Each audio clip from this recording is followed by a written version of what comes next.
All right, so now that we've added a group and we've defined our program settings, the next step is to add a subscription period to our program.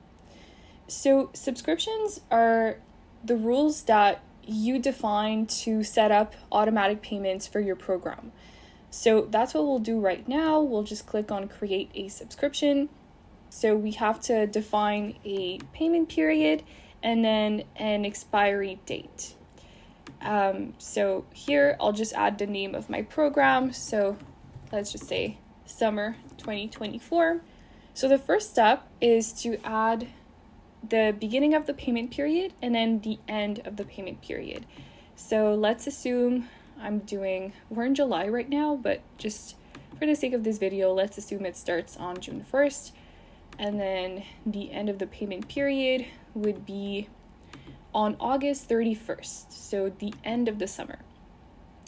And here, most programs will usually add a payment sending for the first day of the month because they usually use monthly payments, but you could also choose the 15th day of the month or the 1st and 15th day of the month if you need two automatic payments per month.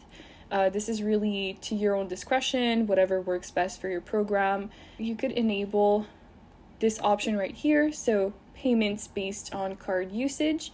And if you were to enable this, basically what it would do is that instead of your participants receiving funds every single month, them receiving those funds would be dependent on the previous month's card usage. So for instance, they would be receiving funds the first month of the program.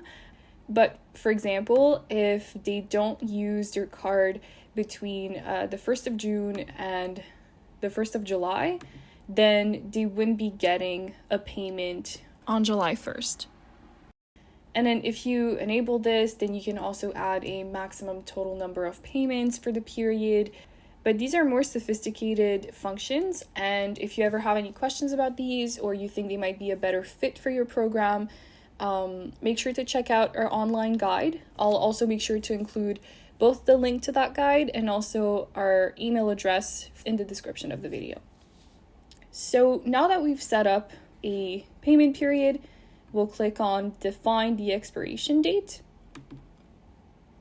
So here you'll see that the cumulative funds option is enabled by default. So what that means is that cumulative funds get transferred from one payment period to the other. So let's say that I'm doing monthly payments and last month I had $10 left on my card and I usually get $30. Then the next month that $10 left will simply get transferred onto the next month. So I'll have $40 instead of just $30 on my card next month. So that means that my funds will all expire at once at the end of the program. However, non-cumulative funds are different in that they expire after each payment period.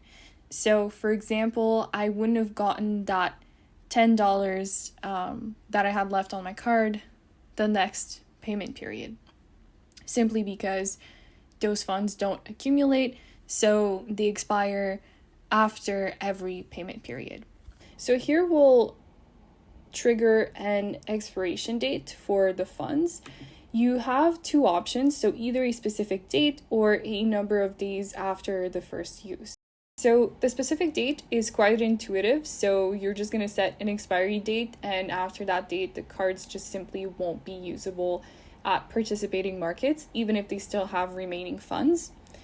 But if you're selecting the number of days after the first use option, you still have to set a fund expiry date, but then you also have to use a number of days after initial use where the funds on the card will expire.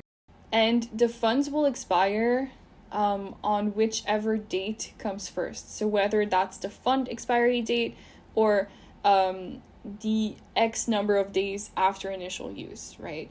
So if I set my expiry date for the 1st of September, because my program ends on the 30th of August, but then I add an expiry of 60 days after initial use, then as you can see, that would happen a lot earlier than the 1st of September. It would happen at around the end of July, right? If the person starts using it at the beginning of June, which is where we set the beginning of the program. So the funds would expire much earlier than the actual expiry date. But just for the sake of this program, we're going to use a specific date. And the final step is to set different amounts for different product groups and also participant categories, right? I'll just add my participant category for single people households. Let's say we're doing $10, and we'll do the couples as well, 20, and then families, 50. So this is really, again, as mentioned, the rules that you're setting up for your subscription period, or for your program rather. So we're defining the different amounts of money per participant category and product group. And as mentioned, you can also have multiple product groups like vegetables, fruits, and then you would just add another product group and repeat the steps that I've done here to set different amounts of money per product group. So we're going to click on add. And there you go. We just successfully added our subscription period. And we can click on configure envelopes or do this later. So an envelope is basically the budget allocation that you are giving to this subscription period. So I'll just do later so that you guys can see what it looks like when we want to manually do it. So here I have my subscription period, and if I click on the little envelope icon, I can put manage budget allowances, and we can add a budget allowance for the group we previously created. And for this one, I'm giving it $1,000. Clicking on OK. And we successfully added the envelope. And we can close, and we just added our first subscription successfully.